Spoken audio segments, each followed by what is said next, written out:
Now hitting the third game in the series, F.E.A.R, which stands for First Encounter Assault Recon, goes well beyond its original job description in attempting to provide further first-person thrills and chills with its horror-shooter hybrid gameplay. Does it succeed in its mission? Or is it time for this franchise to give up the ghost?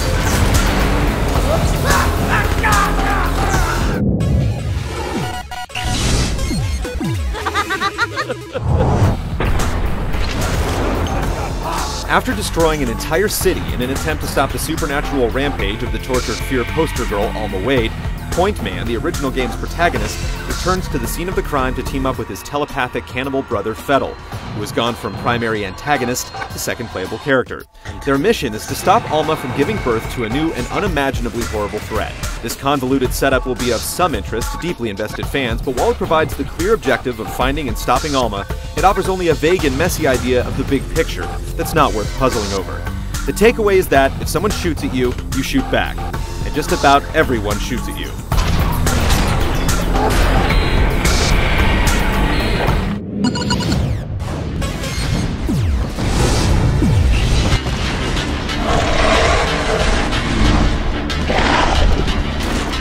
Fighting your way through F.E.A.R 3's campaign doesn't come with many surprises. It's a linear run, frequently closing off paths behind you to ensure that you keep moving forward through a succession of focused, challenging firefights. You'll encounter many quiet moments between the action, which the game often uses as an opportunity to distort the audio and video in ways intended to freak you out.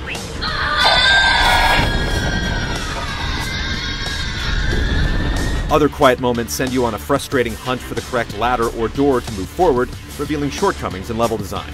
Other than going out of its way to create an atmosphere, the campaign is completely standard with breaks to pilot a powerful mech suit, carefully placed as an unimaginative but effective way to stave off the feeling of slog.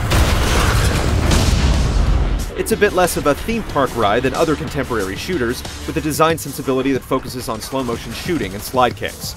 Once you play through a level as Point Man, you can go through it again as F.E.A.R, and since he's an infinitely more interesting character to play, there's a decent incentive to do so. Multiplayer splits its efforts between cooperative and competitive modes, with a modest 4-player limit. In Contractions mode, players work together to fight off waves of enemies, repair barriers, and retrieve weapon crates. It's a decent, yet unremarkable take on a common idea. The more creative alternative is the colorfully titled Fucking Run, which has players fighting through a gauntlet of enemies while fleeing an annihilating wall of death. While it's novel, it's not very dynamic. Competitive multiplayer makes more of an effort to incorporate the game's supernatural elements by including specters and a possession mechanic that lets players take control of computer-controlled grunts. There is strength in this one. Soul King is an overly chaotic scramble to collect and hold souls without getting offed. While in Soul Survivor, one player starts as a Spectre who has to take down his would-be teammates in order to score points while they fight through AI hordes and scrounge for ammo. The boneless body, corrupted. These modes are interesting and have a unique character despite feeling slightly uneven. It's questionable as to whether they can sustain an active community, but they're certainly worth checking out.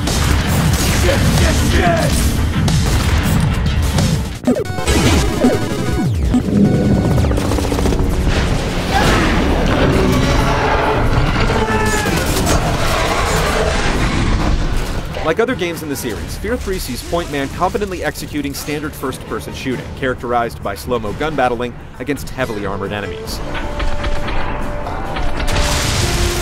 The arsenal is standard issue, with slightly less common options like a scoped burst-firing assault rifle and an ineffective but amusing beam weapon.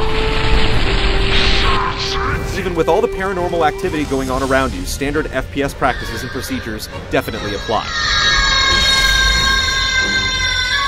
The game's take on the first-person cover system lets you effectively stick to obstacles and peek out to fire. Things work very differently when you're playing as F.E.A.R, who's available for co-op play when you've cleared a level as Point Man. F.E.A.R's more interesting brand of gameplay lets you fling ghostly projectiles, take over enemies' bodies, and do other various nasty things. Working together with another player substantially cuts down the game's difficulty and makes the experience a bit more fun, with some welcome opportunities for teamwork. Regardless of how you're playing, the basic action in F.E.A.R 3 is competent and definitely provides a challenge. The game strangely emphasizes the more mundane elements of your performance by providing an extensive list of mini-objectives. As you accrue points in single-player and multiplayer modes, you level up your character and earn gradual, incremental bonuses that offer almost no noticeable impact on how you play the game. It's strange to see these meta-mechanics crop up with no explanation in an atmospheric, story-driven shooter. There's really nothing particularly spooky about the inane mini-objective of picking up ammo off the ground 60 times.